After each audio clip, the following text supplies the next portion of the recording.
वासुदेवाय। ओम नमो भगवते वासुदेवाय। ओम नमो भगवते वासुदेवाय। मुखं करोति वाचालं पंगुं लंघयते गिरिं यत्कृपातमहं वन्दे श्रीगुरुदीनतारिणं परमानन्दमाधवं श्रीचैतन्यमीश्वरम्। नारायणं नमस्कृत्यं नरं चैव नरोत्तमं दैवीं सरस्वतीं व्यासं ततो जयमुदीरयेत्। नष्टप्रायेषु भद्रेषु नित्यं भागवत सेवया भगवती उत्तमश्लोके भक्तिर्भवति नैष्टिकी। हरे कृष्ण कृष्ण कृष्ण हरे हरे, हरे राम राम राम हरे हरे। ग्रंथराज श्रीमद् भागवतम की जय। विश्व गुरु शिल प्रभुपाद की जय। श्री गुरु गौरांग गोविंद भगवान की जय। हरे कृष्णा। अभी तक हमने श्रीमद् भागवतम में सबसे पहले आमुख, उसके बाद प्रस्तावना और उसके बाद भूमिका को हम समझ रहे हैं। भूमिका के अंतर्गत कुछ मुख्य बातें समझी हमने जो भागवतम के प्रथम श्लोक से थी, जिसमें भगवान के स्वराट होने में, भगवान के परब्रह्म होने में, भगवान के सभी का कारण होने में जो मुख्य रूप से प्रथम श्लोक में बात बताई गई है वो यहाँ पर बताई गई इस भूमिका में। उसके बाद प्रभुपाद जी बता रहे हैं कि चैतन्य महाप्रभु की लीला हमें समझनी आवश्यक है, क्योंकि चैतन्य महाप्रभु इस भागवत के प्रचारक हैं और उनकी लीला के अंतर्गत हमने देखा चैतन्य महाप्रभु जी के पिता का नाम जगन्नाथ मिश्रा और माता जी का नाम सची देवी, और उनका प्राकट्य हुआ था 1486 में।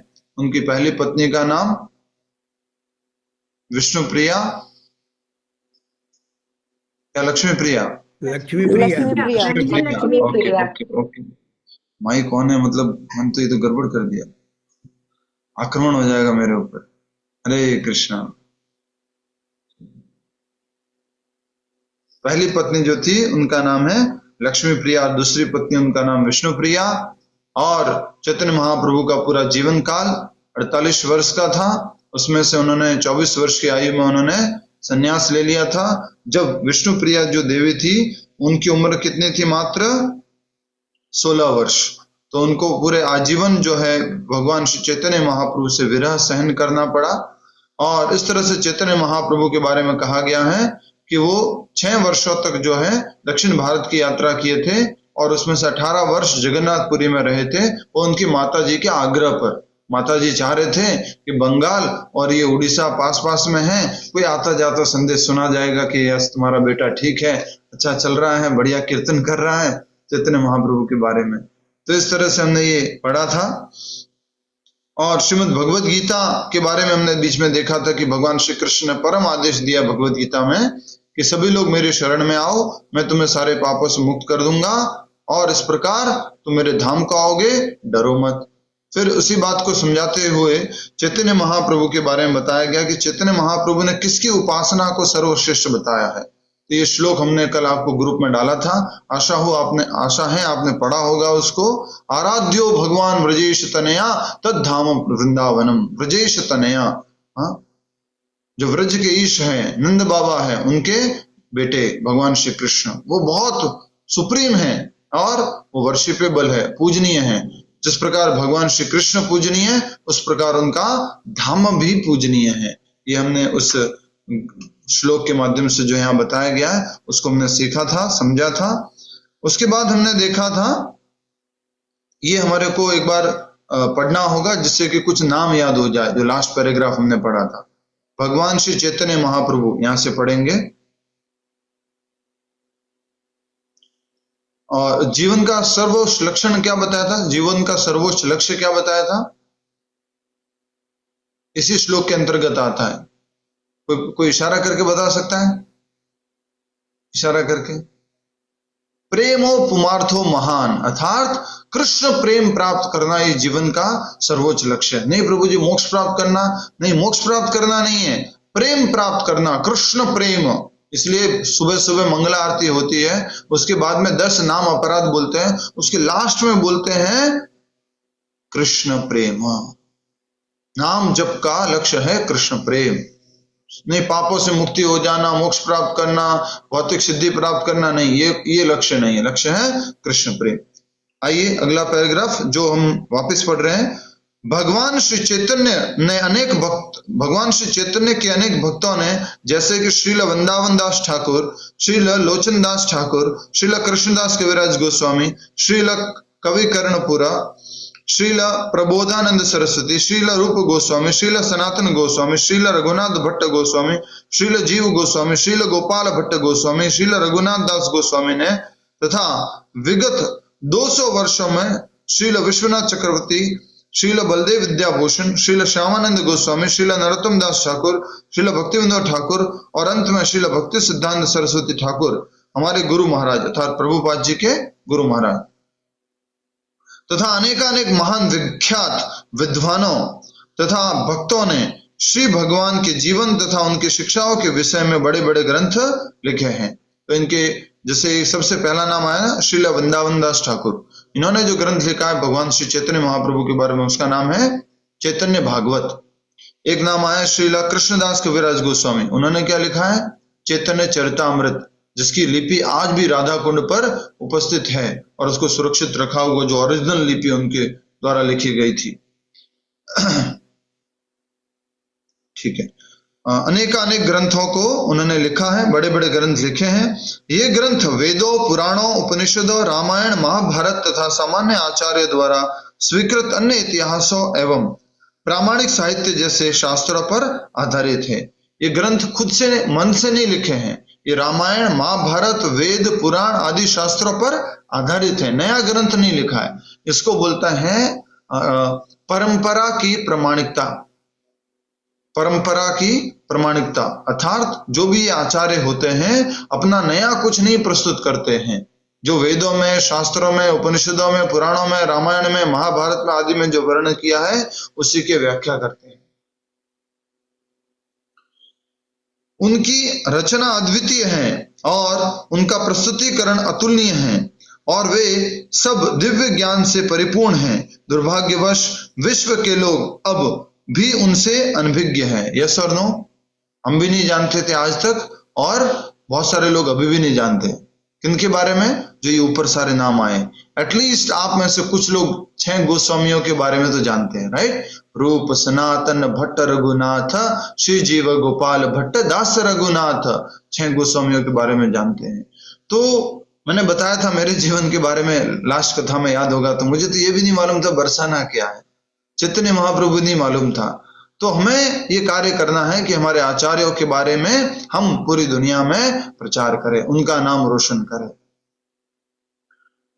किंतु जब ये साहित्य जो मुख्य रूप से संस्कृत तथा बंगला में है विश्व के सामने प्रकाश में आएगा और जब विचारशील लोगों के समक्ष प्रस्तुत होगा, तब यह रुग्ण संसार भारत के गौरव तथा प्रेम संदेश से आप्लावित हो उठेगा।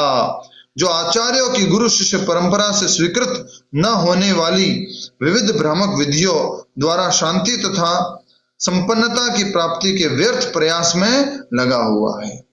तो फालतू शास्त्र गुरु परंपरा में नहीं आए, ऐसे बातों को पढ़ेंगे, ऐसे नियम पालन करेंगे, ऐसे अलग अलग प्रकार से तरीके अपनाएंगे खुश रहने के, शांति प्राप्त करेंगे, तो ऐसे प्रयासों को क्या बोला गया है? व्यर्थ प्रयास। व्यर्थ प्रयास, व्यर्थ प्रयास करने से कुछ फायदा नहीं है।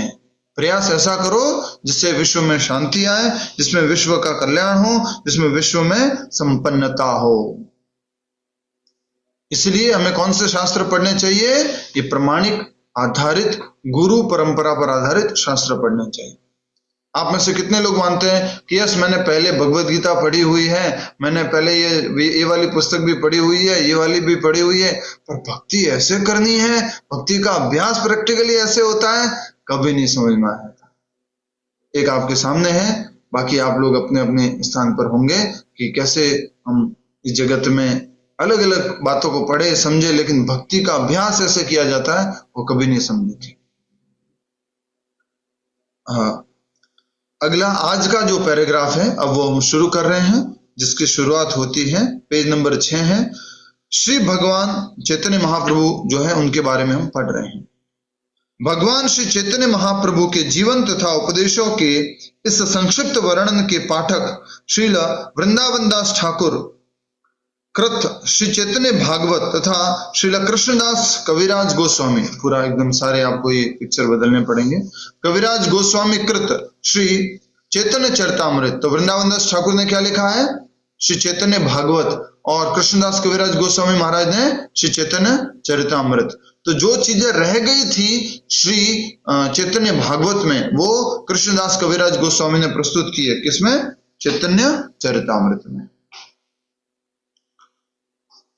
पुस्तकें पढ़ेंगे अर्थात चैतन्य चरितामृत और चैतन्य भागवत, तो उन्हें प्रचुर लाभ पहुंचेगा। भगवान श्री चैतन्य के प्रारंभिक जीवन काल का अत्यंत मनोहारी वर्णन श्री चैतन्य भागवत के रचयिता ने किया है, और जहां तक उनकी शिक्षाओं का संबंध है वे चैतन्य चरितामृत में भली भांति व्याख्यायित हैं।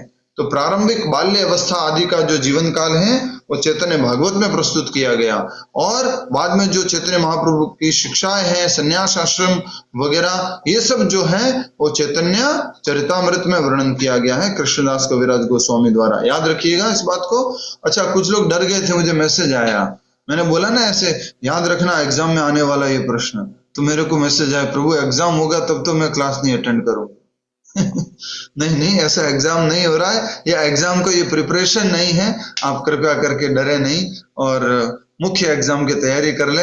ये वाले एग्जाम तो टेम्पररी है, मेन एग्जाम आपको सबको देना पड़ेगा, भले कितना अवॉइड करेंगे वो तो देना ही है, राइट? वो तो देना ही पड़ेगा। ठीक। तो बाल्य लीला चैतन्य भागवत में, और बाद में शिक्षा और संन्यास आदि की लीलाएं चैतन्य चरितामृत में वर्णित है। अब वे अंग्रेजी भाषी जनता के लिए हमारे द्वारा लिखित टीचिंग्स ऑफ लॉर्ड चैतन्य, भगवान श्री चैतन्य महाप्रभु का शिक्षामृत के रूप में उपलब्ध है। जब प्रभुपाद जी लिख रहे थे या इसका प्रस्तावना दिया है, भूमिका दिया है, तब प्रभुपाद जी ने एक पुस्तक लिखी है टीचिंग्स ऑफ लॉर्ड चैतन्य, अर्थात श्री चैतन्य महाप्रभु की शिक्षाएं, शिक्षा अमृत संक्षिप्त में एक किताब है चैतन्य महाप्रभु के बारे में प्रभुपाद जी द्वारा लिखित। आगे पढ़िए। महाप्रभु के प्रारंभिक जीवन का अंकन उनके प्रमुख भक्त तथा समकालीन श्रील मुरारी गुप्त द्वारा किया गया। प्रारंभिक जीवन का वर्णन किसने किया है? प्रमुख भक्त श्री मुरारी गुप्त द्वारा, क्योंकि उस समय ऐसा नहीं था कि चैतन्य महाप्रभु ने ऑटोबायोग्राफी लिखी थी, या चैतन्य महाप्रभु ने किसी को कहा था तुम लिखते जाओ मेरे जीवन काल के बारे में। जो जानते थे उस समय के भक्त, उन्होंने बाद में बताया और उसको बाद में लिखा गया। मुरारी गुप्त द्वारा किया गया। मुरारी गुप्त को किनका अवतार बताते हैं? हनुमान जी का। चैतन्य लीला में हनुमान जी का अवतार है मुरारी गुप्त, जो उस समय एक वैद्य थे। महाप्रभु का आगे का जीवन उनके निजी सचिव श्रील दामोदर गोस्वामी या श्रील स्वरूप दामोदर द्वारा अंकित किया गया। तो शुरुआती जीवन को मुरारी गुप्त ने बताया था, और बाद के जीवन को, निजी जीवन को श्रील स्वरूप दामोदर द्वारा बताया गया, जो पूरी में भगवान के निरंतर संगी बने रहे। तो इसको अंडरलाइन कर लो, हाईलाइट कर लो। मुरारी गुप्त ने प्रारंभिक जीवन बताया, और श्रील स्वरूप दामोदर जी ने, जो कि उनके चैतन्य महाप्रभु के निजी सचिव थे, पर्सनल सेक्रेटरी थे, तो उन्होंने क्या बताया? उनके निजी जीवन के बारे में बताया, बाद के जीवन के, प्रारंभिक जीवन के, आगे के जीवन के। और इन दोनों भक्तों ने महाप्रभु के प्राय समस्त कार्यकलापों का लेखा जोखा रखा, और बाद में भगवान श्री चैतन्य संबंधी उपयुक्त जितने भी ग्रंथ लिखे गए वे सब श्रील दामोदर गोस्वामी तथा श्रील मुरारी गुप्त के कड़चो अर्थात डायरिया, उस टाइम जो बंगाल के भाषा के अनुसार कड़चो, तो कड़चो डायरियों के आधार पर तैयार किए गए। थोड़ा बहुत उन्होंने जो लिखा था उसके आधार पर ये सारे ग्रंथ चैतन्य भागवत और चैतन्य चरितामृत तैयार किए गए। ठीक है, याद रहेगा इतना? जल्दी से एक बार फटाफट हाथ ऊपर करके बताइए, चैतन्य भागवत किसने लिखी? वृंदावन दास ठाकुर ने। और उसको मुख्य रूप से बताने वाले शुरुआत के उस कार्यकलापों को मुरारी गुप्ता। चैतन्य चरितमृत किसने लिखी?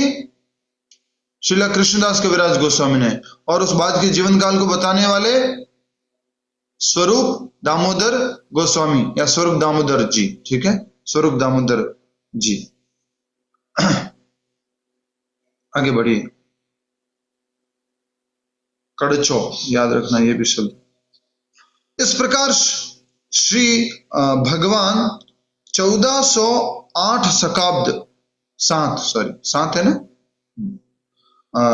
इस प्रकार श्री भगवान 1407 शकाब्द में फाल्गुनी पूर्णिमा की संध्या वेला के समय अवतीर्ण हुए और भगवत इच्छा से उस संध्या को चंद्र ग्रहण था। तो फाल्गुन पूर्णिमा जब होली होती है, चंद्र ग्रहण का समय था, तब चैतन्य महाप्रभु प्रकट हुए। एक बार मुस्कुरा दो, श्री चैतन्य महाप्रभु की जय। अर्थात क्या कहना चाह रहे हैं हम यहाँ पर? अभी जो आगे ये पढ़ने वाले हैं आप, इसमें लगभग पूरी चैतन्य चरितमृत आ जाएगी। तो भागवत पढ़ रहे हैं, उससे पहले चैतन्य चरितमृत को भी आपको पढ़ने का मौका मिल रहा है। इस प्रकार श्री भगवान 1407 शकाब्द में फाल्गुन पूर्णिमा की संध्या वेला में अर्थात 1486 में समय अवतीर्ण हुए और भगवत इच्छा से उस समय चंद्र ग्रहण था। ग्रहण के समय में हिंदू जनता द्वारा गंगा नदी में या किसी अन्य पवित्र नदी में स्नान करने तथा शुद्धि के लिए वैदिक मंत्र का उच्चारण करने की प्रथा है। अतएव जब भगवान श्री चैतन्य का जन्म चंद्र ग्रहण के समय हुआ, उस समय संपूर्ण भारतवर्ष हरे कृष्ण कृष्ण कृष्ण हरे हरे, हरे राम राम राम हरे हरे की दिव्य ध्वनि से गूंज रहा था। तो भगवान प्रकट होने से पहले क्या प्रकट हो गया? भगवान का नाम। क्यों प्रकट हुआ भगवान का नाम? तो उसका कारण याद रखना। नहीं, भगवान आए थे तो आगे जाके भगवान तो हरे कृष्ण का प्रचार करने वाले, इसलिए नाम उच्चारण हुआ था। हाँ, बिल्कुल ठीक बात है। लेकिन और क्या कारण था? वो सामयिक कारण क्या था? वो ये था कि जब चंद्र ग्रहण आदि कुछ ग्रहण होता है तो सारे के सारे जो भारतवर्ष में रहने वाले लोग हैं, या तो दिव्य नदियों में स्नान करते हैं या जाकर के अपने घर में कीर्तन करते हैं, नाम जप करते हैं, संकीर्तन करते हैं। इसलिए हरे कृष्ण महामंत्र का उच्चारण हुआ। श्री भगवान के ये 16 नाम अनेक पुराणों तथा उपनिषदों में उल्लेखित हैं और इस युग में तारक ब्रह्म नाम से वर्णित है। इसको पूरा अंडरलाइन कर लो। श्री भगवान के 16 नाम अनेक पुराणों उपनिषदों में उल्लेखित हैं और इस युग में तारक ब्रह्म नाम से वर्णित है। ऐसा ब्रह्म जो क्या कर देगा? तार देगा, तार कर देगा, पार करा देगा, मुक्ति दे देगा। इसलिए उसको, इस महामंत्र को तारक ब्रह्म मंत्र भी कहा जाता है। शास्त्रों का अभिमत है कि यदि श्री भगवान के इस पवित्र नामों का निरपराध भाव से जब संकीर्तन किया जाए तो इससे पतित जीवों का भव बंधन से उद्धार हो सकता है। निरपराध भाव से, ये बहुत महत्वपूर्ण है। सबसे पहला ये अपराध क्या है? नाम जप का। किसी को याद है? फर्स्ट ऑफेंस कौन बता सकता है? फर्स्ट ऑफेंस क्या है? Anybody raise your hand fast. First offence कोई नहीं? भूमिका महाजन माता जी बता रहे, बताइए। प्रभु जी, to blaspheme the devotees who have dedicated their lives for Krishna consciousness. Yes.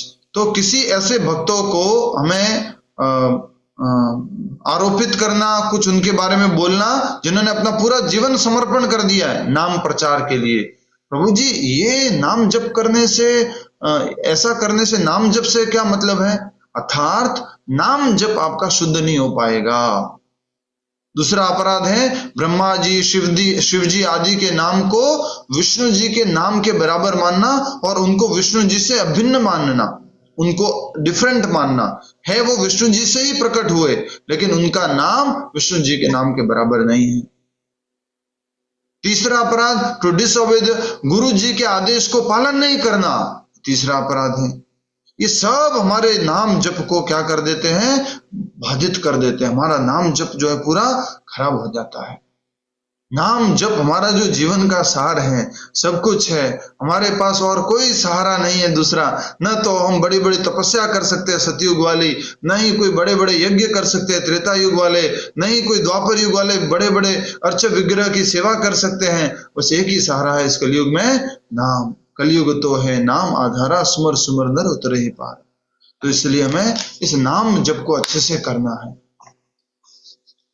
बहुत ध्यान से सुनिए, समझिए इस बात को कि जितना हम देहात्म बुद्धि में रहेंगे, ध्यान से सुनिए, जितना हम देहात्म बुद्धि में रहेंगे उतना हम अन्यों के द्वारा परेशान किए जाएंगे,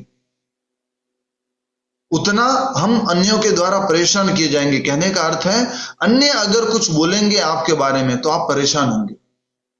जितना अधिक हम देहात्म बुद्धि में होंगे उतना उस दूसरे लोगों द्वारा परेशान किए जाने का आपके ऊपर प्रभाव पड़ेगा। देहात्म बुद्धि क्या? मैं ये शरीर हूं, मैं औरत हूं, मैं ये हूं, मैं वो हूं, मैं ये हूं, ये देहात्म बुद्धि है। तो दूसरे इस शरीर के बारे में बोलेंगे, आपके ऊपर बहुत प्रभाव डालेगा अगर आप अधिक देहात्म बुद्धि में। तो अपने आप को धीरे धीरे इस देह आत्म बुद्धि से मुक्त करना है और हमें कृष्ण सेवक बुद्धि में आना है, कृष्ण दास बुद्धि में आना है, कृष्ण अंश बुद्धि में आना है। तो हमारे ऊपर कोई दूसरे लोग क्या कह रहे हैं उसका प्रभाव नहीं पड़ेगा, कम पड़ेगा धीरे धीरे। और फिर आपका नाम जप कैसा होगा? अच्छा होगा, सुंदर होगा। तो हमें धीरे धीरे धीरे धीरे धीरे धीरे अभ्यास करके अपने नाम जप को अच्छा करना है, जो यहाँ पर वर्णन किया जा रहा है। तो निरपराध भाव से, तो एक भजन आता है, मैं थोड़ा बीच में प्रवचन कर रहा हूं क्योंकि थोड़ा समझने के लिए भी उपयोगी है। की जाने की बले तुम्हारे धामे ते, मैं आप क्या मालूम किस कारण से, क्या फोर्स से, क्या बल से मैं आपको समर्पित कर दिया, मैं आपके धाम को आ गया, मैं आपके नाम जप करने को लग गया। लास्ट में इसमें आता है अपराध क्षमी नामे रुचि दिया। अपराध को क्षमा करना और नाम में क्या देना? रुचि देना। अपराध क्षमी नामे रुचि दिया। अभी नाम में रुचि नहीं है भगवान। मधु पंडित प्रभु बहुत सुंदर कहते हैं, आज भी हम सुबह सुन रहे थे, मधु पंडित प्रभु जी बता रहे थे कि कितने अनेकों अनेक समय से, वर्षों से हम नाम जप कर रहे हैं, या अनेकों अनेक जन्मों से हमने कुछ नाम जप किया है, लेकिन भगवान बहुत अपराध पूर्ण किया है। अब मैं शुद्ध नाम जप करना चाहता हूँ, प्योर नाम चैंटिंग करना चाहता हूँ। अब तो मुझे ऐसा अवसर प्रदान कीजिए और मेरे पुराने सारे अपराधों के लिए मुझे क्षमा कर दीजिए। अब तो थोड़ा रस दे दीजिए आपके नाम पर। थोड़ा बहुत रस मिलता है कभी कभी, और उसी के सहारे हमारी जिंदगी चल रही है। यस और नो? अगर बिल्कुल नहीं मिलता ना तो जिंदगी नहीं चल पाती। थोड़ा थोड़ा रस तो मिल रहा है, तभी उसी के सहारे हमारा 16 माला, मंगला आरती, दर्शनारती, गुरु पूजा, भागवत श्रवण, भगवान को भोग लगा के प्रसाद पाना, ये चल रहा है, नहीं तो ये चल नहीं पाता। थोड़े से उस रस पर अगर जीवन चल रहा है, थोड़ा ज्यादा मिलने लग गया तो बहुत आनंद आ जाएगा, बहुत कृपा हो जाएगी। नेक्स्ट,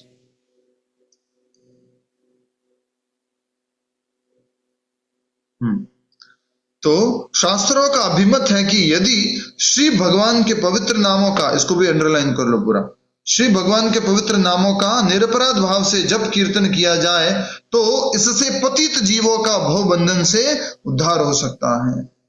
भारत में तथा अन्यत्र श्री भगवान के असंख्य नाम हैं और वे सभी समान रूप से उत्तम हैं, क्योंकि वे सभी पूर्ण पुरुषोत्तम भगवान के सूचक हैं।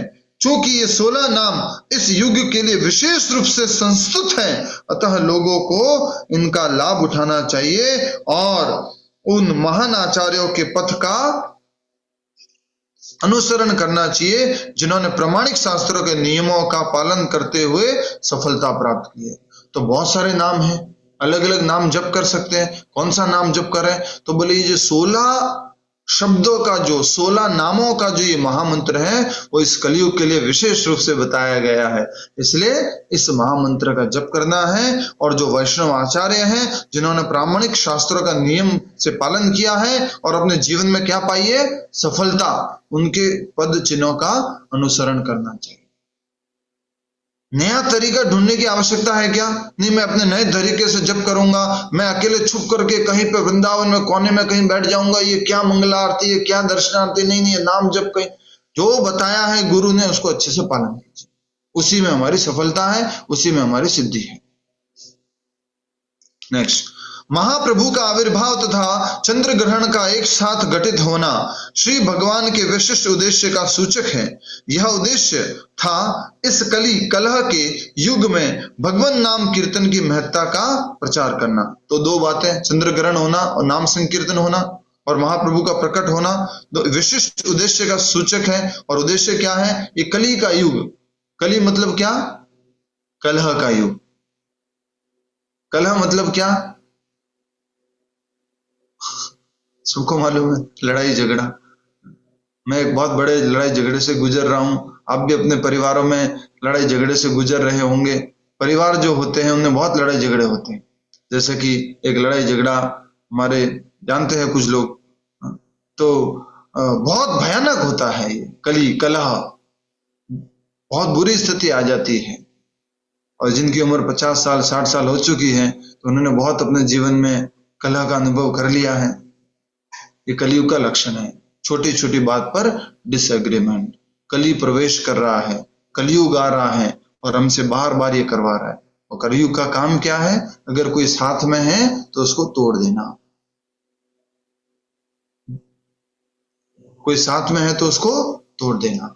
और अगर हम इस कलयुग की बातों को मान रहे हैं, कलयुग को अपने जीवन में वेलकम कर रहे हैं, कलह को और स्थान दे रहे हैं, इसका मतलब क्या हो रहा है कि हम कलयुग को स्वागत कर रहे हैं, कलयुग को मदद कर रहे हैं इस हमारे रिश्तों में, हमारे इस जगत में प्रभाव डालने के लिए।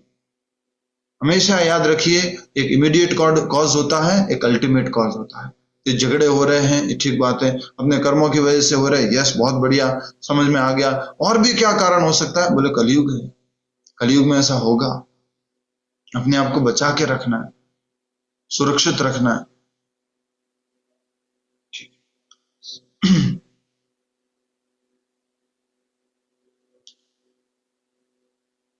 यह उद्देश्य था इस कली कलह के युग में भगवान नाम कीर्तन की महत्ता का प्रचार करना, कि चंद्र ग्रहण का एक साथ होना और भगवान श्री चैतन्य महाप्रभु का प्रकट होना, ये इस बात का सूचक है कि भगवान नाम के प्रचार की महत्ता है और इस कलयुग में उसका बहुत ज्यादा प्रचार होगा।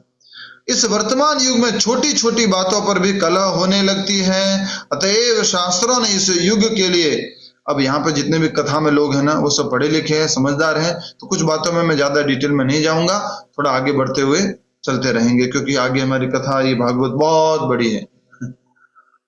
इस वर्तमान युग में छोटी छोटी बातों पर भी कलह होने लगती है, अतएव शास्त्रों ने इस युग के लिए अनुभूति के सर्व सामान्य मंच की संस्तुति की है, जो है श्री भगवान के पवित्र नामों का कीर्तन करना, भगवान के नाम का कीर्तन। हरे कृष्ण कृष्ण कृष्ण हरे हरे, हरे राम राम राम हरे हरे, ये जाप हो गया। हरे कृष्ण कृष्ण कृष्ण हरे हरे, हरे राम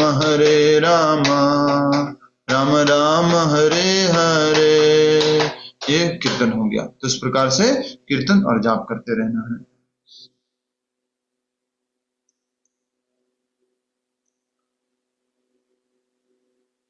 मनुष्य अपनी अपनी भाषा में तथा मधुर गीतों के द्वारा श्री भगवान की महिमा का गायन करते हुए सभाएं कर सकते हैं, और यदि ऐसी सभाएं निरपराध भाव से की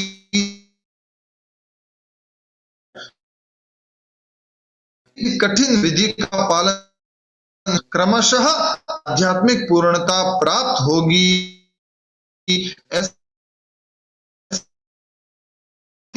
धनी तथा निर्धन, हिंदू तथा मुसलमान, अंग्रेज तथा भारतीय एवं चांडाल तथा ब्राह्मण दिव्य ध्वनि को सुन सकते हैं और इस प्रकार वे अपने हृदय के दर्पणों से भौतिक संसार की धूल को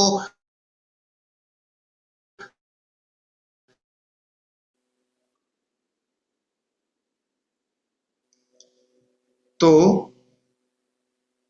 हम कह रहे थे कि सभाएं अर्थात जहां पर कुछ लोग एकत्रित हो और भगवान नाम का संकीर्तन करें और भागवत का प्रवचन करें, ऐसी सभाओं का होना बहुत आवश्यक है। और ऐसी सभाओं में अगर कोई भी अलग धर्म का, दूसरे धर्म का, हिंदू मुस्लिम कोई भी व्यक्ति अगर आ जाता है और भगवान नाम को सुनता है तो यहां लिखा हुआ है हृदय के दर्पणों से भौतिक संसर्ग की धूल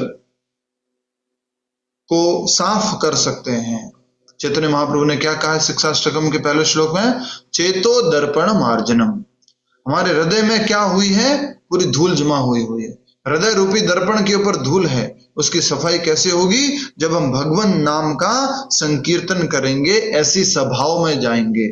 और आज इतना बड़ा सौभाग्य है हमारा ये तकनीकी विकास के कारण कि हम घर पे बैठ करके प्रतिदिन ऐसी सभाओं में भाग ले सकते हैं, सुबह 4:30 बजे से मंगला आरती से लेकर के। आप सबके लिए एक सेवा है।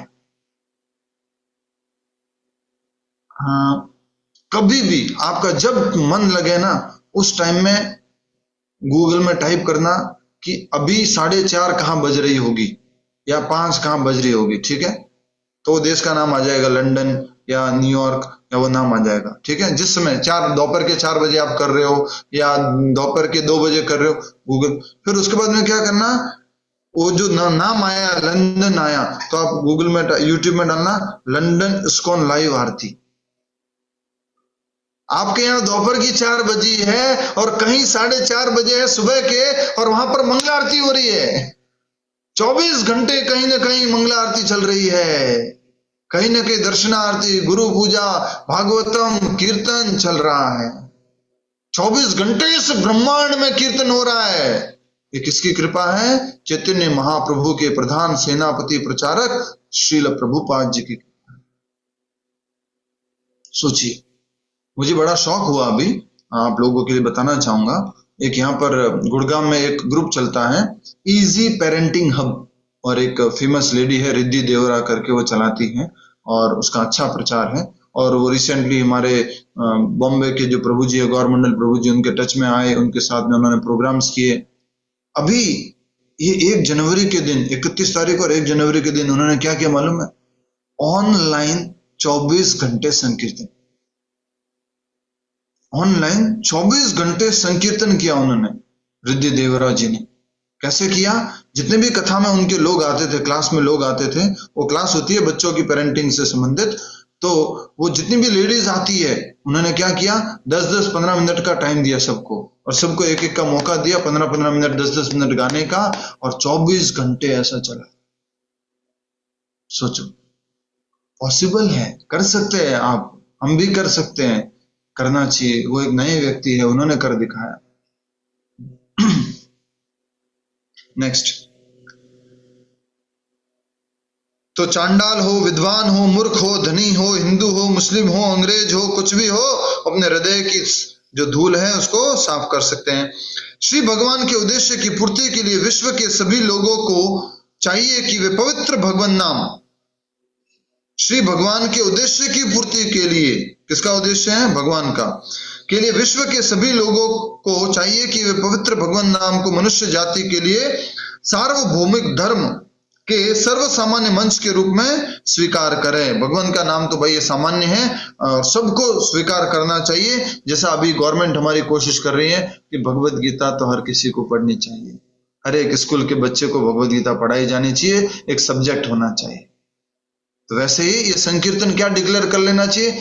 वर्ल्ड संकीर्तन डे, वर्ल्ड संकीर्तन, पूरा विश्व में संकीर्तन तो होना चाहिए।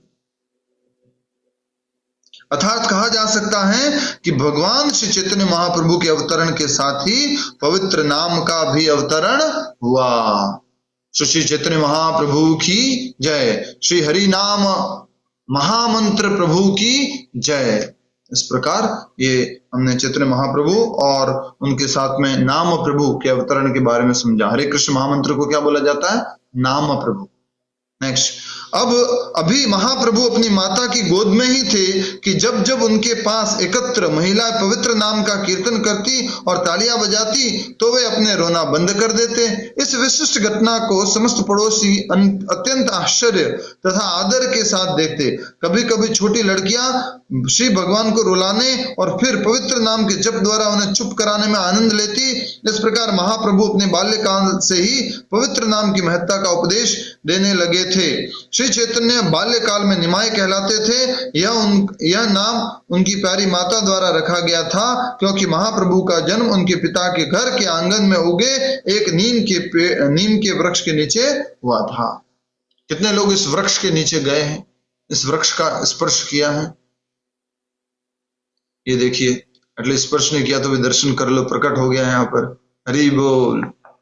देखो स्थान पे लिखा हुआ है, Holi birth place of Shri Chaitanya Mahaprabhu, child Nimai and his parents under the Neem tree. उधर जो पीछे जो घर दिख रहा है उसमें उनका दोनों का पिताजी और माताजी और उनका भी दर्शन है। तो ये प्रणाम कर लो इस वृक्ष को जिनके नीचे प्रकट हुए श्री चैतन्य महाप्रभु हरि नाम संकीर्तन को लेकर के, नाम प्रभु को लेकर के। श्री चैतन्य महाप्रभु की जय, निमाय प्रभु की जय। तो चैतन्य महाप्रभु को निमाय भी कहा जाता है, क्यों? क्योंकि वो नीम के पेड़ के नीचे प्रकट हुए। जय निमाय जय निताय ऐसे बोलते हैं ना, तो निमाय चैतन्य महाप्रभु। अब बाल्यकाल से ही चैतन्य महाप्रभु ने प्रीचिंग शुरू कर दिया था। कैसे? बोले मैं रोऊंगा तो तुम्हें हरे कृष्ण मंत्र बोलना पड़ेगा, तो मैं चुप हो जाऊंगा। कई बार घरों में भी ऐसा देखा गया है, छोटे छोटे बच्चे हैं जो अच्छे परिवारों में हैं और बच्चे रोते हैं, माँ कोई हनुमान चालीसा सुनाती है कि कुछ राम का कुछ बोलती है, गाती है, कृष्ण का कुछ कहती है, तो बच्चा चुप हो जाता है। आजकल भी कुछ वीडियो वायरल हुए थे कुछ समय पहले, बच्चा रोता है तब वो हरे कृष्ण कीर्तन करते हैं, वो चुप हो जाता है। तो चैतन्य महाप्रभु ने अपने बचपन की ही लीलाओं से प्रचार शुरू कर दिया था और जानबूझ करके कुछ महिलाएं तो आकर के क्या करती थी, चुटकी भरती थी। चुटकी समझते हैं ना, वो भरती थी और वो जो निमाय रोता था, बालक रोता था, और फिर वो जो चुप कराने के लिए टेस्ट करते थे। अच्छा हम अगर गाएंगे तो चुप होगा क्या? हरे कृष्ण कृष्ण कृष्ण हरे हरे, हरे राम राम राम हरे हरे, चुप हो जाता था। फिर वो क्या करते थे, हरि बोल हरि बोल हरि बोल हरि बोल। अच्छा मुझे कुछ याद आ गया, कल पूरे दिन याद आया नहीं, अभी याद आ गया। आपने किसी ने याद दिलाया नहीं, क्या था? किसी को याद आया? नहीं याद आया? मैंने बोला था कि एक मैं मूवी का लिंक शेयर करूंगा चैतन्य महाप्रभु की, किसी ने याद नहीं दिलाया, मैंने भी भेजा नहीं। इनको याद आ गया उज्ज्वला रश्माता जी का, ठीक है। बहुत सुंदर है, इसको आप देखना। उसमें वो करते हैं ऐसे महिलाएं, वो चैतन्य महाप्रभु को रुलाती है, फिर हरि बोल हरि बोल हरि बोल, चुप हो जाते हैं। निमाय आगे बढ़ते हैं। तो बचपन का नाम क्या हुआ? निमाय, याद रखना। और थोड़े बड़े हो जाएंगे तो उनका नाम हो जाएगा निमाय पंडित।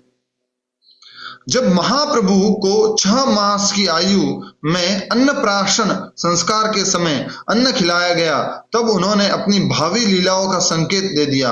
इस अवसर पर शिशु की भावी प्रवृत्तियों का आभास पाने के उद्देश्य से बालक को सिक्के तथा पुस्तकें दी जाती हैं। महाप्रभु की एक और सिक्के रखे गए और दूसरी ओर श्रीमद् भागवतम रखा गया। महाप्रभु ने सिक्कों को ग्रहण न करके श्रीमद् भागवतम को ग्रहण किया।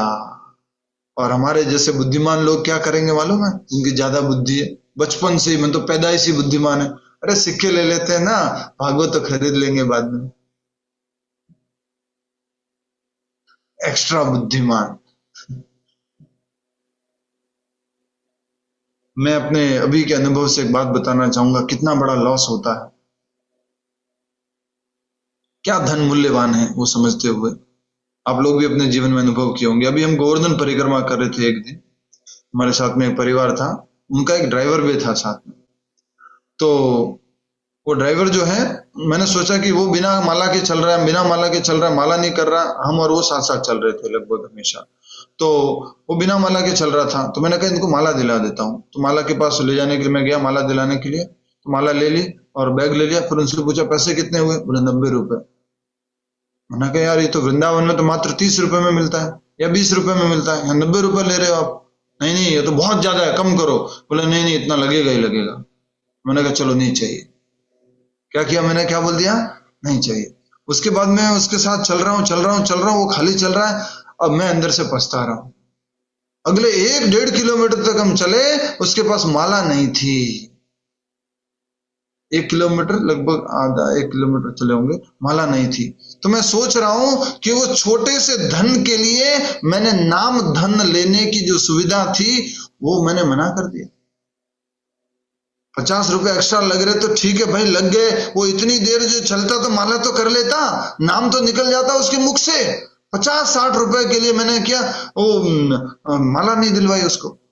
तुरंत मैंने फिर वो आगे जा करके कुसुम सरोवर के पास में से हमारे साथ में थे, उनको बोला कि चलो चलो भी यहीं से माला ले लो। वहां से माला ले ली और जाप करना शुरू कर दिया। कई बार हम कंजूसी करते हैं थोड़ा धन बचाने के लिए, पर जो नाम धन है वो रुक जाता है। नाम धन बहुमूल्य है, बहुमूल्य है, अति मूल्य है, कोई मूल्य नहीं। वो हमें अधिक इकट्ठा करना है, इस बात को ध्यान रखिए। नाम धन बहुत आवश्यक है।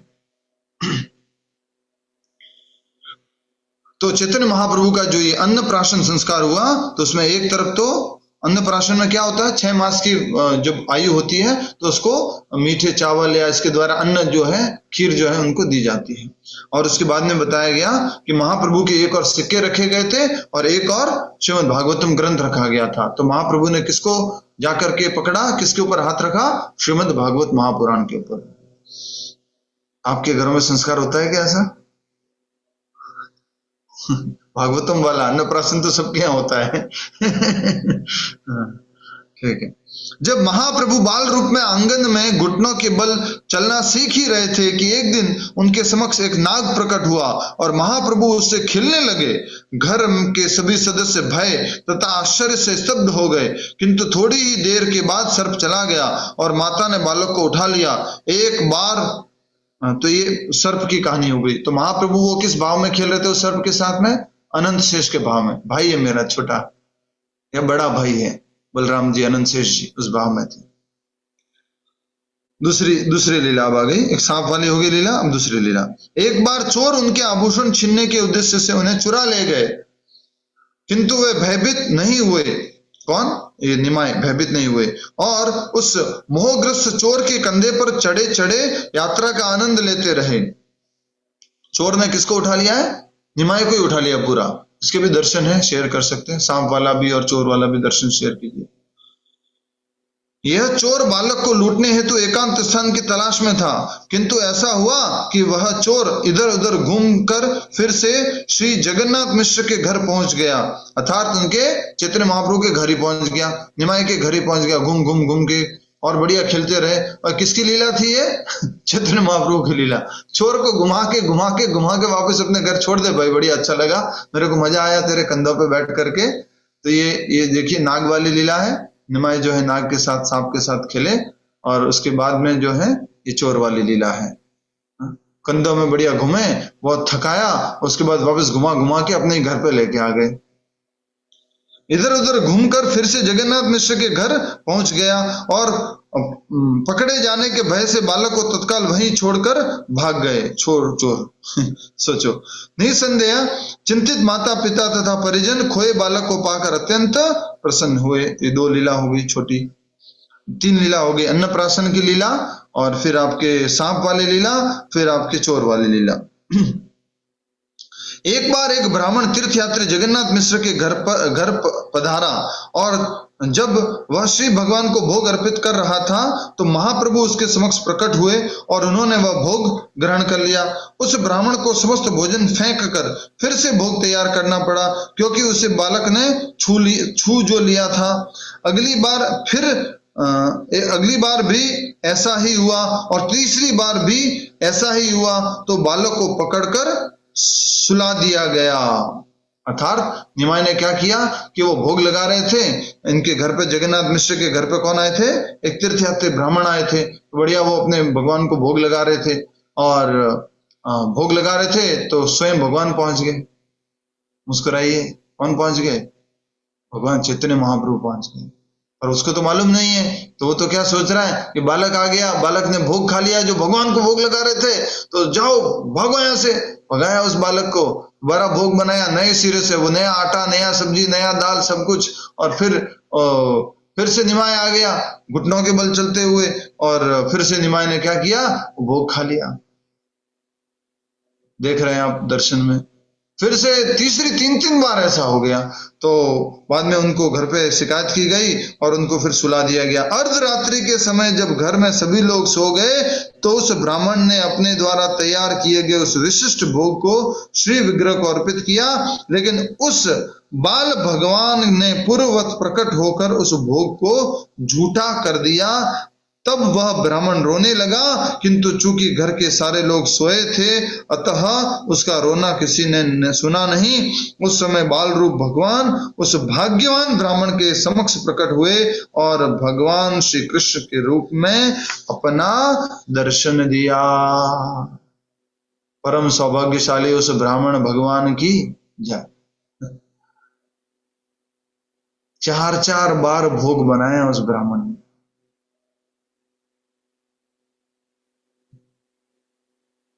और फिर अर्धरात्रि को भोग बना के जब भगवान को भोग लगा रहे थे, बोले बालक सो रहा होगा, अब तो नहीं डिस्टर्ब करेगा।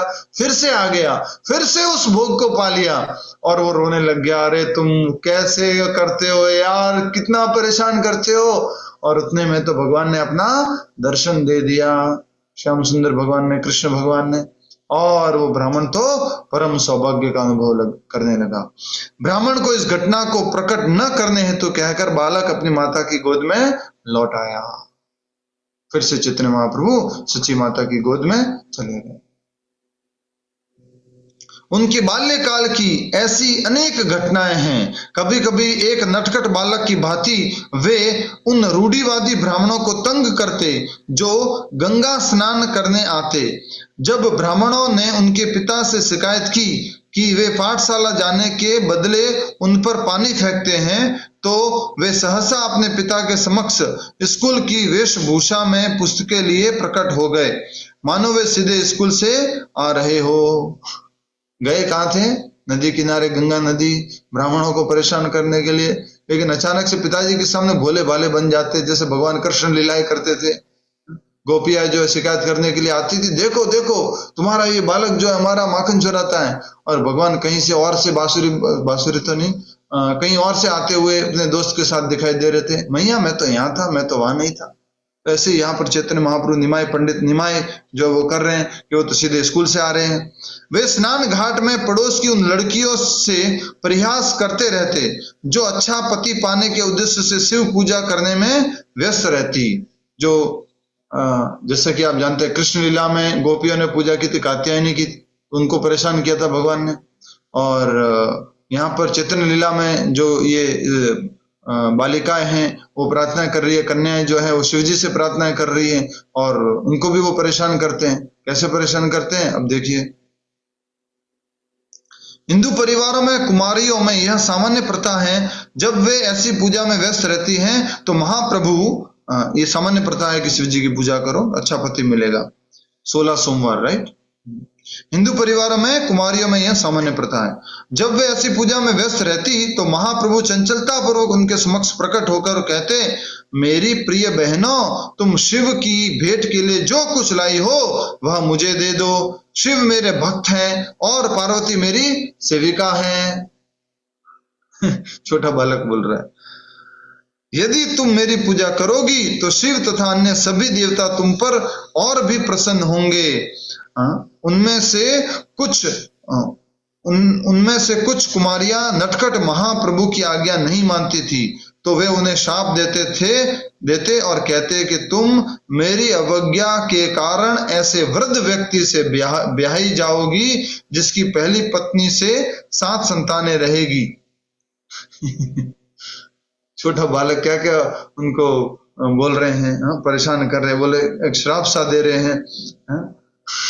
एक नई नई सुंदर कन्या जो छोटी बच्ची है उसको अगर ऐसा बोल दिया जाए तुम्हारी शादी किससे होगी, वो प्रार्थना करने आई है एक सुंदर पति प्राप्त करने के लिए, अच्छा पति प्राप्त करने के लिए, और यहाँ पर श्राप दे रहे जाओ तुम्हारे बुढ़ा पति मिलेगा और उसको ऑलरेडी 7 जो है संतानें होगी।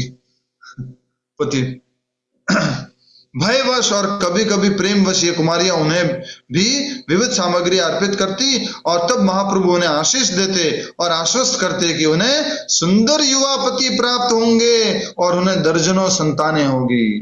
पहले का ये सुख होता था, आजकल ये सुख नहीं है। क्या? दर्जनों संतानें। शुरुआत में अभी नया जब इंदिरा गांधी का नियम आया तो था कि हम दो हमारे दो, वो भी चला गया, हम दो हमारा एक, वो भी चला गया, हम दो और हम ही दो और कोई नहीं।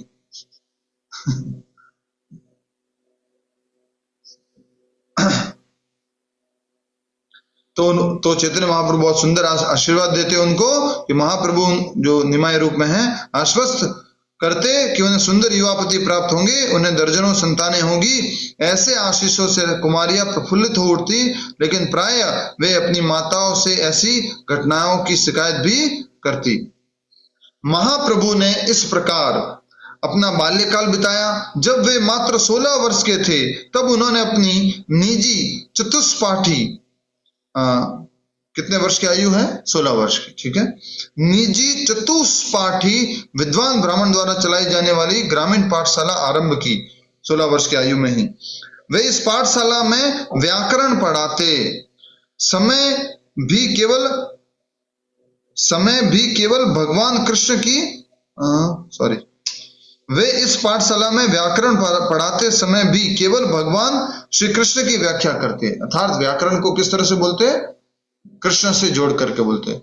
इसको बोलते हैं भगवद व्याकरण या भगवद नामा व्याकरण, जो आगे एक हमारे आचार्य ने भी दी है, शायद जीव गोस्वामी या किसी आचार्य ने भी दी है, जिसको पढ़ने या रूप गोस्वामी जी ने दी है। जिसको पढ़ने मात्र से व्यक्ति जो है व्याकरण तो सीखता ही सीखता है, साथ में भगवान का भक्त बन जाता है। आगे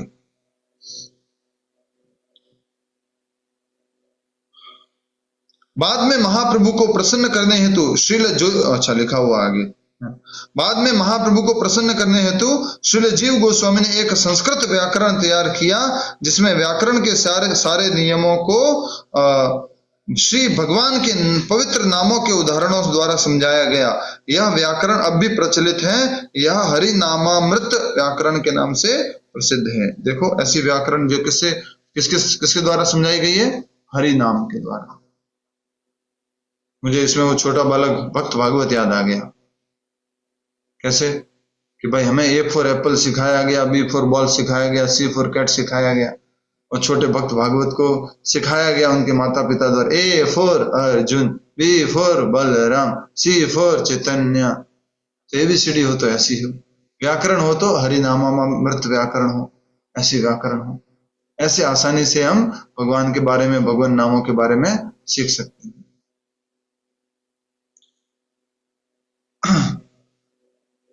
और बंगाल की पाठशालाओं के पाठ्यक्रम में ये स्वीकृत है हरिनामामृत व्याकरण।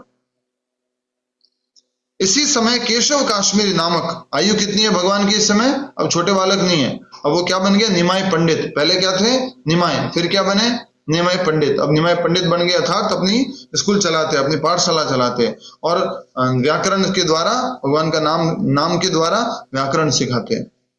इसी समय केशव काश्मीरी नामक एक महान काश्मीरी पंडित शास्त्रों पर शास्त्रार्थ करने हेतु नवद्वीप आया। कहां से आया?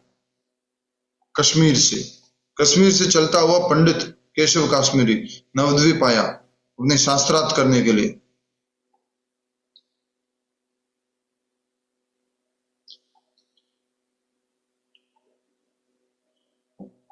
बहुत सुंदर घटना है ये, देखिए। अच्छा लग रहा ना, छोटे छोटे संक्षिप्त में छोटी छोटी पूरी कथाएं सुन करके। अंत में इसी समय केशव काश्मीरी, एग्जाम में नहीं आएगा पर जस्ट बोल रहा हूं कि एग्जाम में आएगा। केशव काश्मीरी कौन था? कश्मीर से आया हुआ व्यक्ति। जो शास्त्रों में पांडित्य धारण किए हुए था और वो शास्त्रार्थ करने हेतु नवद्वीप आया। यह पंडित दिग्विजयी था। दिग्विजयी मतलब सब जगह विजय प्राप्त हुआ, सब दिशाओं में विजय प्राप्त किया हुआ, और वह भारत के सभी विद्या केंद्रों का भ्रमण कर चुका था। अंत में वह नवद्वीप के पंडितों से शास्त्रार्थ करने आया था। नवद्वीप के, अच्छा याद करो, नवद्वीप क्या थी? शिक्षा की भूमि थी। इसलिए जो जगन्नाथ मिश्र थे वो कहां से कहां आए थे? कहां उनका गांव था? जगन्नाथ मिश्र का गांव कौन सा था? जगन्नाथ मिश्र का गांव कौन सा था?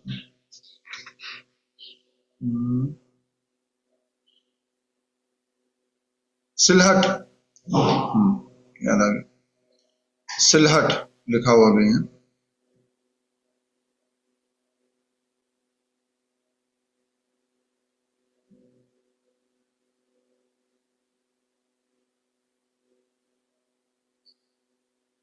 ठीक है, तो ये नवद्वीप जो है विद्वानों की धरती थी। तो यहाँ केशव काश्मीरी सब जगह पूरे भारत में भ्रमण करने के बाद यहाँ पहुंच जाता है, और अंत में वह नवद्वीप के पंडितों से शास्त्रार्थ करने आया था। नवद्वीप के पंडितों ने काश्मीरी पंडित के साथ प्रतियोगिता में निमाय पंडित भगवान श्री चैतन्य को प्रस्तुत करने का निश्चय यह सोचकर किया कि यदि निमाय पंडित पराजित होगा तो उन्हें शास्त्रार्थ करने का और अवसर मिलेगा, क्योंकि निमाय पंडित तो अभी एक बालक ही हैं, और यदि काश्मीरी पंडित पराजित हो गया तो उनकी गरिमा में और वृद्धि होगी, क्योंकि तब लोग यही कहेंगे कि नवद्वीप के एक छोटे बालक ने ऐसे विजेता पंडित को पराजित कर दिया, तो भारत भर में विख्यात था। अर्थात क्या है कि जो नवद्वीप के जो विद्वान ब्राह्मण है थोड़ा चतुर है। क्या सोच रहे हैं कि अगर केशव काश्मीरी को हम चैतन्य महाप्रभु से शास्त्रार्थ कराएंगे और छोटे से बालक से शास्त्रार्थ कराएंगे तो क्या होगा? अगर हार जाएगा हमारा निमाय पंडित अगर हार जाएगा तो फिर हमारे साथ में शास्त्रार्थ कर लेगा, और अगर निमाय पंडित जीत जाएगा तो हम कहेंगे हमारा एक छोटा सा बालक है तो विश्व भर के विजेता को, काश्मीरी पंडित जो सब जगह विजय होकर के आया, उसको हरा दिया। हमारी बात कहाँ, हमारा नंबर ही नहीं है, वो छोटा बच्चा है, उसने जीत लिया उनसे। ठीक है।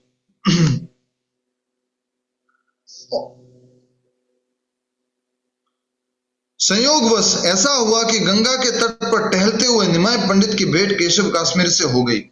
ये प्रतियोगिता के दिन से पहले, प्रतियोगिता के एक दिन से पहले केशव काश्मीरी से उनकी भेंट हो गई।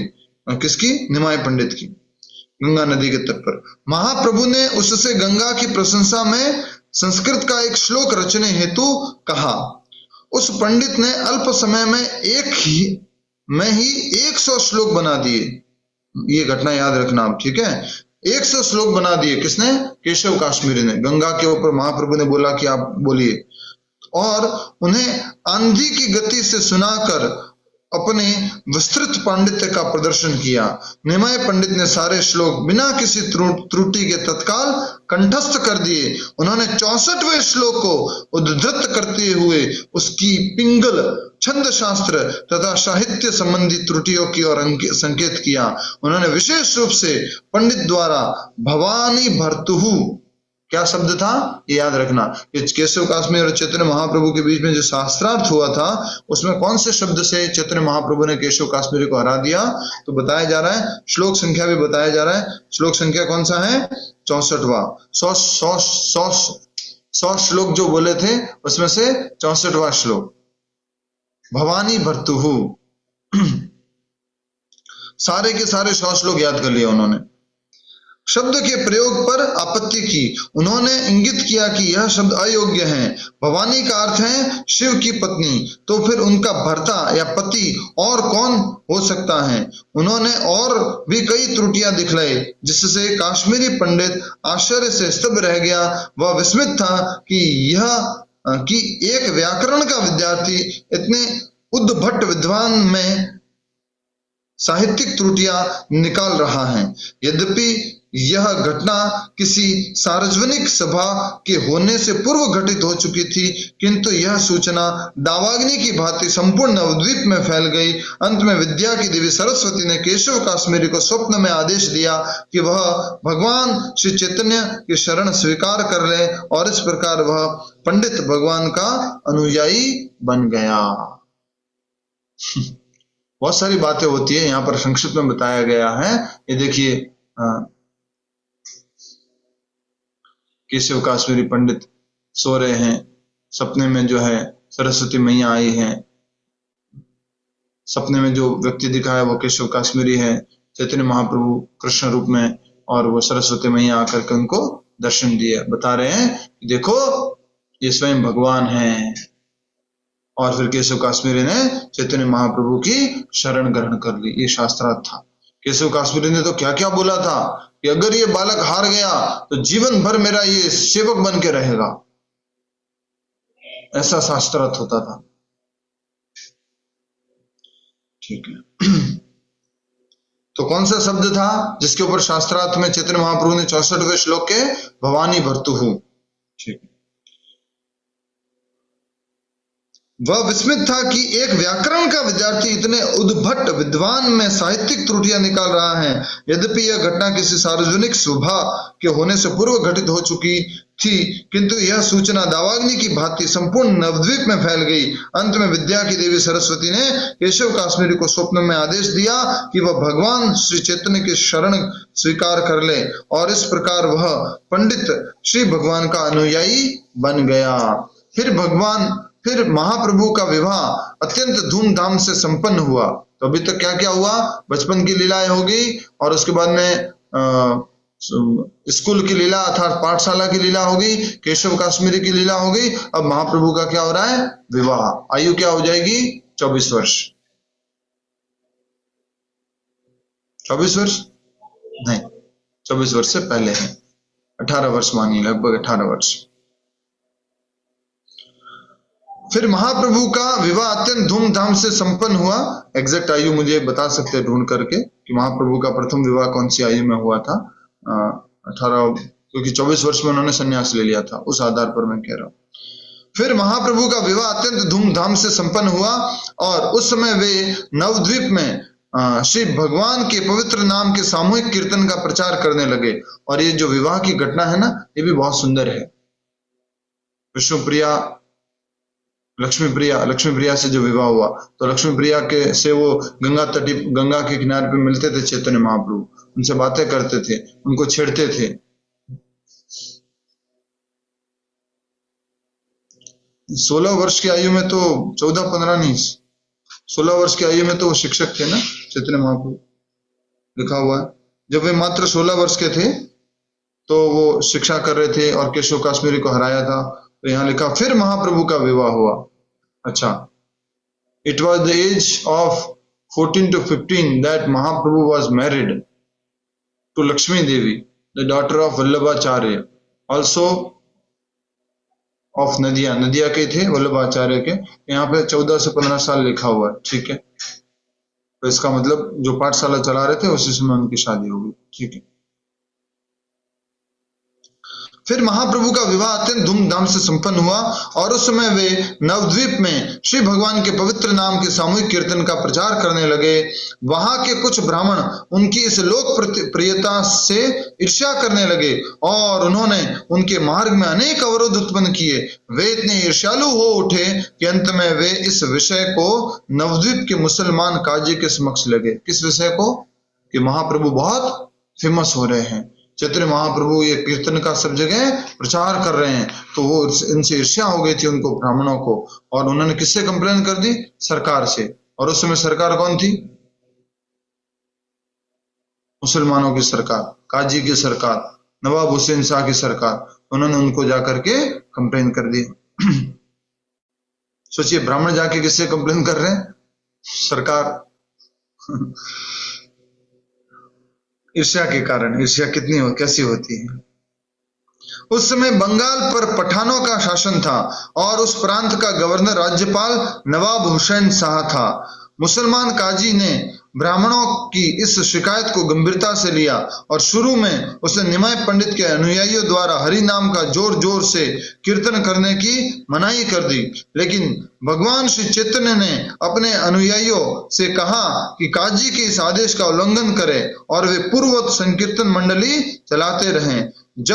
तब जिलाधीश ने कुछ सिपाही भेजे, जिन्होंने संकीर्तन में बाधा डाली और कुछ के मृदंग तोड़ डाले।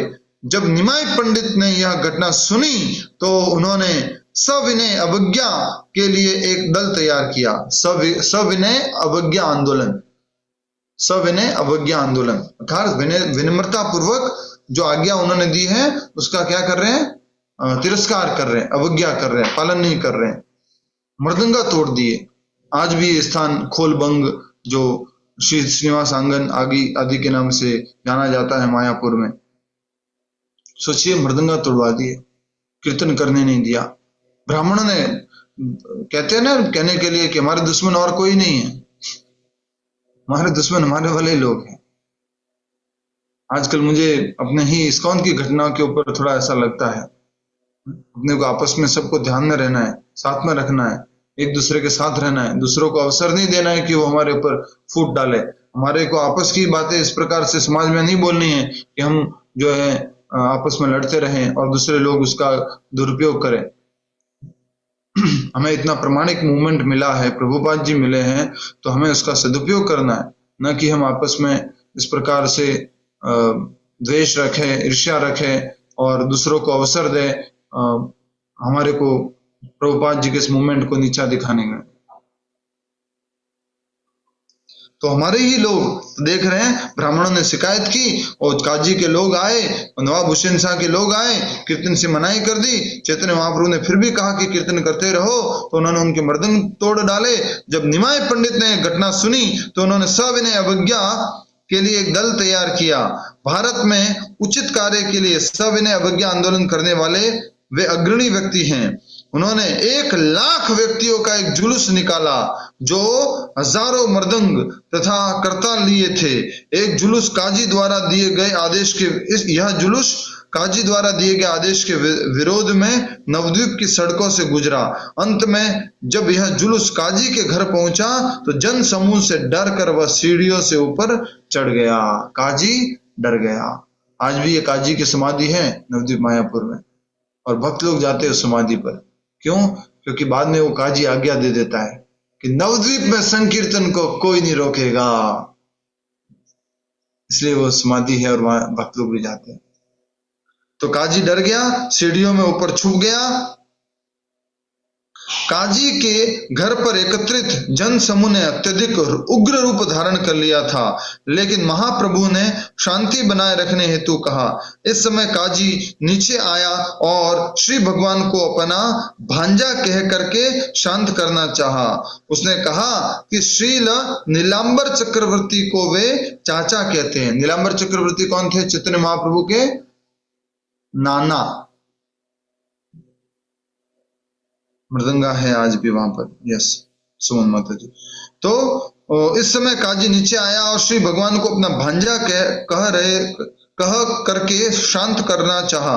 उसने कहा श्रील नीलांबर चक्रवर्ती को वे चाचा कहते हैं और इस प्रकार निमाय पंडित की माता श्रीमती शची देवी उनके चचेरी बहन लगती थी। उसने पूछा कि क्या उसकी बहन का लड़का अपने मामा पर क्रुद्ध हो सकता है? जब कष्ट आता है ना, संकट आता है ना, तो कुछ भी नियम रिश्ता ढूंढ करके निकालो और अपने आप का बचाव करो। इस पर महाप्रभु ने उत्तर दिया, यदि काजी उनके मामा हैं तो उसे चाहिए कि वह अपने द्वार पर अपने भांजे का स्वागत करे। इस प्रकार यह विवाद समाप्त हो गया और दोनों विद्वानों में कुरान तथा हिंदू शास्त्रों के विषय में लंबी चर्चा चलने लगी। महाप्रभु ने गोवध का प्रश्न उठाया और काजी ने कुरान का संदर्भ देते हुए सही उत्तर दिया। बदले में काजी ने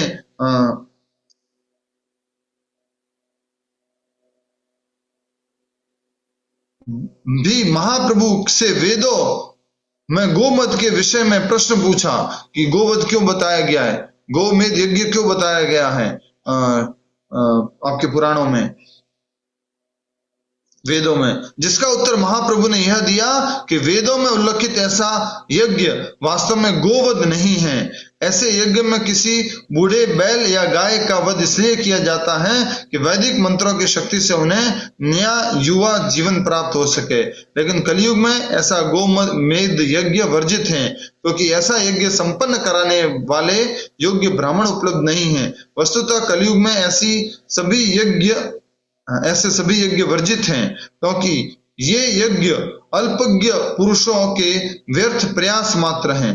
कलयुग में समस्त व्यवहारिक उद्देश्यों के लिए एकमात्र संकीर्तन यज्ञ की संस्तुति की गई है। यहां अंडरलाइन कर लो। कलयुग में समस्त व्यवहारिक उद्देश्यों के लिए एकमात्र संकीर्तन यज्ञ की संस्तुति की गई है। इस प्रकार बातें करते हुए महाप्रभु ने काजी को समझाया और वह महाप्रभु का अनुयायी बन गया। पहले कौन बनाया था अनुयायी? केशव काश्मीरी। अब कौन बन गया?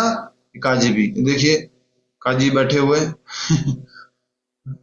और ये चैतन्य महाप्रभु बैठे हुए। उसमें चैतन्य महाप्रभु देखिए कितने सुंदर हैं, पीतांबर धारण किया हुआ है, सुंदर उनके बाल हैं, और 1,00,000 लोग हाथ में मशाल लेकर के जुलूस निकाले थे। 1,00,000। ये देखिए काजी के घर पहुंच गए थे और काजी छुप गया था वहां पर।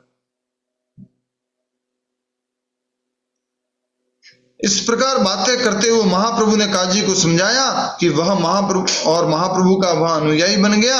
तत्पश्चात काजी ने घोषणा की कि महाप्रभु द्वारा परिवर्तित संकीर्तन आंदोलन में कोई बाधक न बने, और अपनी बाद की पीढ़ी के लिए भी यह आदेश अपनी वसीयत में छोड़ता गया।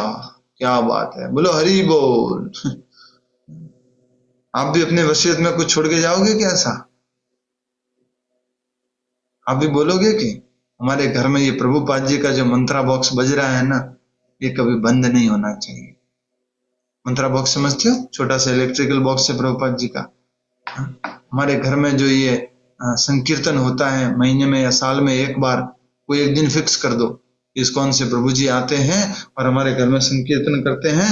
इस साल का ये एक दिन फिक्स है हमारा। वसीयत में लिख के जाना, बेटा ये कभी रुकना नहीं चाहिए। कुछ लोग दुखी हो रहे हैं, दुखी मत होइए, कुछ कीजिए ऐसा। घर में एक बार कीर्तन कराइए, 2 बार कीर्तन। अरे आपका घर है कि उनका घर है? आपका घर है भाई, आप पहले हैं। और ऐसा हो ही नहीं सकता कि आपकी इच्छाओं का वह सम्मान न करे। संभव ही नहीं है आपके बच्चे आपकी इच्छा का सम्मान न करें। अवश्य करेंगे। हमने देखा है एक माता जी के उदाहरण से, बेंगलोर में माता जी रहते हैं, उनके उदाहरण से हम देख पा रहे हैं बच्चे उनकी इच्छाओं का सम्मान करते हैं। ठीक है,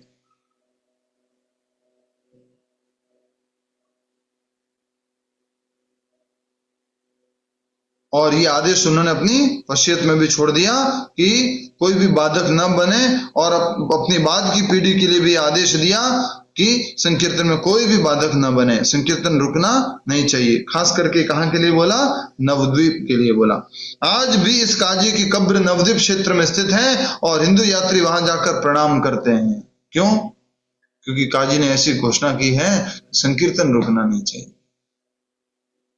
काजी के वंशज वहां के निवासी हैं और उन्होंने हिंदू मुस्लिम दंगों के समय भी संकीर्तन का कोई विरोध नहीं किया। अंत में ये एक पैराग्राफ, यह घटना स्पष्ट बताती है कि महाप्रभु तथा कथित भीरू वैष्णव नहीं थे। भीरू मतलब क्या होता है? कोई इशारा करके बता सकते हैं? भीरू इशारा करके, एक बहुत सारे लोगों को मालूम नहीं भीरू मतलब क्या होता है। भीरू मतलब ये होता है डरपोक। तो महाप्रभु तथाकथित डरपोक नहीं थे कि काजी ने मृदंग तुड़वा दिए, काजी ने मना कर दिया है, क्या करें। 1,00,000 जो है लोगों को लेके जा करके उन्होंने संकीर्तन आंदोलन किया वहां पर, और काजी को भी क्या बना दिया? भक्त बना दिया। और उसने अपनी वसीयत में भी लिख दिया, अरे मैं तो क्या, मेरे बेटे भी नहीं रोकेंगे आपके कीर्तन को। यह घटना स्पष्ट बताती है कि महाप्रभु तथाकथित भीरू वैष्णव न थे। वैष्णव श्री भगवान का एक निर्भीक भक्त होता है। याद रखना, भक्त कैसा होता है? निर्भीक, अर्थात डरता नहीं है, और न्याय संगत उद्देश्य के लिए वह कोई भी उचित कदम उठा सकता है। न्याय संगत होना चाहिए, धर्म के संगत होना चाहिए, तो वो लड़ाई भी कर सकता है। जैसे अर्जुन को भगवान कृष्ण ने बोला लड़ाई करो, अर्जुन बोल रहा नहीं मैं क्यों लड़ाई करूं, ये तुम्हारे घर वाले। भगवान ने बोला ये न्याय संगत है, ये धर्म संगत है, युद्ध करो। सब आगे आगे लिखा हुआ है, मतलब जो पढ़ा हुआ है कभी ना कभी वही तो हम बोल रहे हैं। अर्जुन भी भगवान श्री कृष्ण का वैष्णव भक्त था और उसने श्री भगवान को संतुष्ट करने हेतु वीरता पूर्वक युद्ध किया। इसी प्रकार वज्रांग जी या हनुमान जी भगवान श्री राम के भक्त थे और उन्होंने रावण के अभक्त दल को अच्छा पाठ पढ़ाया। वैष्णव धर्म का सिद्धांत है सभी प्रकार से श्री भगवान को प्रसन्न करना।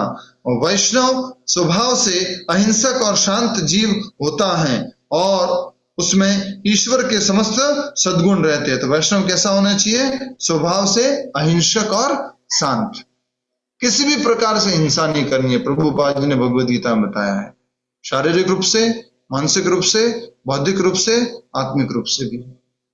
अगर किसी को आप कृष्ण भक्ति नहीं दे रहे हो या कृष्ण भक्ति में बाधा बन रहे हो किसी के, तो आप उसके प्रति क्या कर रहे हो? हिंसा कर रहे हो। गर्दन तो हिला रहे हो पर भी मेरी बात नहीं समझ रहे हो। हम कह रहे कीर्तन कराओ, अगर नहीं कीर्तन करा रहे तो हिंसा कर रहे हो ना आप अपने बच्चों के प्रति, उनको भक्ति में नहीं जोड़ रहे हो, उनके प्रति हिंसा कर रहे हो आप। शास्त्र तो ये कह रहा है, उसको भगवान नाम से नहीं जोड़ा मतलब आप हिंसा कर रहे हो। आपको पिता बनने का, माता बनने का, गुरु बनने का, राजा बनने का आदेश ही नहीं है अगर आप अपने बच्चों को भगवान नाम से इस बार बार जन्म मृत्यु के चक्र से मुक्त नहीं कराते हो। ये भागवत में आएगा अभी 5वें अध्याय में ऋषभ देव जी की शिक्षाओं में।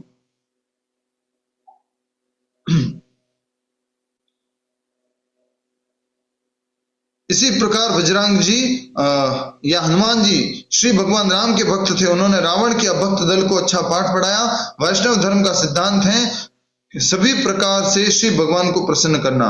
वैष्णव स्वभाव से अहिंसक और शांत जीव होता है और उसमें ईश्वर के समस्त सद्गुण रहते हैं, किंतु जब कोई अभक्त श्री भगवान या उनके भक्तों की निंदा करता है तो वैष्णव कभी भी ऐसी दृष्टता को सहन नहीं करता।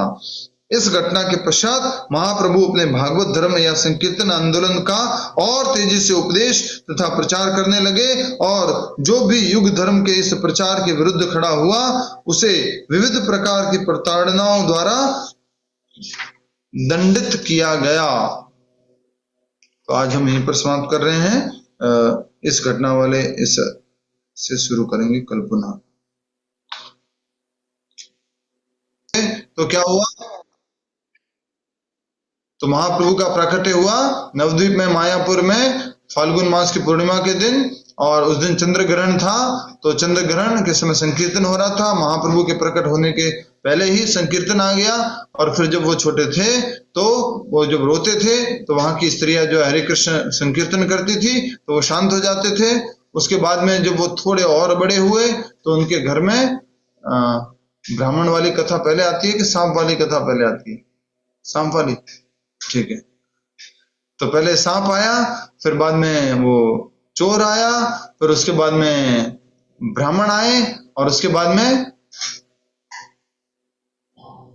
संस्कार हुआ। कौन सा संस्कार? अन्नप्राशन संस्कार हुआ। और अन्नप्राशन संस्कार के समय में भागवत और सिक्के रखे गए, तो उन्होंने भागवत को स्पर्श किया। उसके बाद में और वो थोड़े बड़े हो गए तो 16 वर्ष की आयु के हुए, और फिर उन्होंने जो है संस्कृत पाठशाला चलाई और व्याकरण के माध्यम से, और उसके बाद में फिर केशव काश्मीरी के साथ शास्त्रार्थ हुआ, और केशव काश्मीरी जो है वो हार गया। उसने भगवान की शरण ग्रहण की, फिर उनकी शादी हो गई लक्ष्मी प्रिया जी से,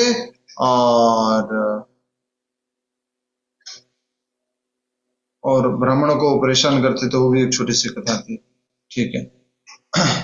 फिर उसके बाद हमने देखा कि चैतन्य महाप्रभु ने संकीर्तन प्रारंभ किया, जिसका विरोध काशी उनके ब्राह्मणों ने किया था। ब्राह्मणों ने शिकायत काजी से कर दी थी और उन्होंने मना किया, लेकिन चैतन्य महाप्रभु ने फिर जो है सविनय अवज्ञा आंदोलन प्रारंभ किया, और इस तरह से संकीर्तन की पुनः स्थापना की, और काजी को भी समर्पण करा दिया। काजी ने अपनी वसीयत में लिख दिया कि हमारे बच्चे भी आपके संकीर्तन को नहीं रोकेंगे। इस तरह से एक निर्भीक परम वैष्णव के रूप में चैतन्य महाप्रभु ने इसका प्रतिपादन किया कृष्ण भक्ति का। ठीक है, हरे कृष्णा। किसी का कोई प्रश्न तो पूछ सकते हैं, नहीं तो हम नाम जप शुरू करेंगे। आपसे पुनः निवेदन करता हूँ, कथा में वीडियो ऑन करके बैठे। अपना ये भागवत ग्रंथ आपके पास होना चाहिए। नहीं है, आज ही ऑर्डर कीजिए, आज ही लेके आइए, आज ही इस्कॉन के आसपास के मंदिर में जाइए, वहां से लेके आइए, या तो पूरा भागवतम का सेट ले लीजिए, नहीं तो प्रथम जो स्कंद है वो ले लीजिए, श्रीमद् भागवत महापुराण प्रथम स्कंद, ये ले लीजिए, जो प्रभुपाद जी द्वारा टीकाकृत और भावार्थ दिया गया है, तात्पर्य दिया गया है। किसी का कोई प्रश्न है तो पूछ सकते हैं, मैं माइक अनम्यूट करने की सुविधा दे रहा हूं। और अटेंडेंस सब लोग भर रहे हैं। मैंने कुछ बताया था आपको, वो सीट दिया था, साधना सीट, कुछ लोगों का आया है। 4 पॉइंट आपने बताया था, प्लीज उसको फिर से बता दीजिएगा। 10 नाम अपराध बताएंगे अलग से, ठीक है। और माता जी वो 16 नाम है ना जी, हाँ माता जी, जी। शिष्टा माता जी, जो 16 नाम है ना, जिनकी बात की गई है ना हाँ जी। कथा में ना, तो है ना, हाँ जी। उसका ही आप माला जाप करते हैं ना, वही 16 नाम है ना। Thank you. क्या नाम है 16 नाम? हरे हरे कृष्ण कृष्ण कृष्ण हरे हरे, हरे राम राम राम हरे हरे। धन्यवाद माता जी, आपको 16 नाम याद है। यस माता जी। हरे मतलब राधा रानी, थैंक यू। कृष्ण मतलब भगवान कृष्ण, हरे मतलब सीता मैया, और राम मतलब भगवान राम। ये 16 नाम का मंत्र है, ये नाम मंत्र है, ये नाम प्रभु है। Thank you Prabhu ji. Thank you माता जी। हरे कृष्णा। और कोई? हरे कृष्ण।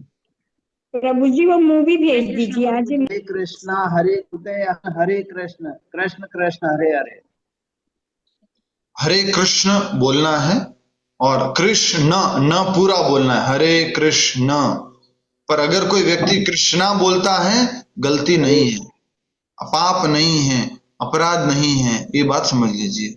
नहीं, वो तो कृष्णा तो द्रौपदी जी को भी कहते थे ना, वो द्रौपदी जी का मंत्र बोल रहे हैं कि नहीं, आप क्या मंत्र बोल रहे हो, आप किसको याद करके मंत्र बोल रहे हो, हम तो कृष्ण भगवान का कर रहे हैं। तो कृष्ण बोलो, कृष्णा बोलो। चाइनीज लोग हाय कृष्ण बोले, या अमेरिकन लोग बोले हरे कृष्ण कृष्ण कृष्ण, तो सब एक ही है।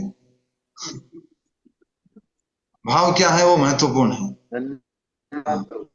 लड़ाई मत कर लेना इस बात के ऊपर। प्रभु जी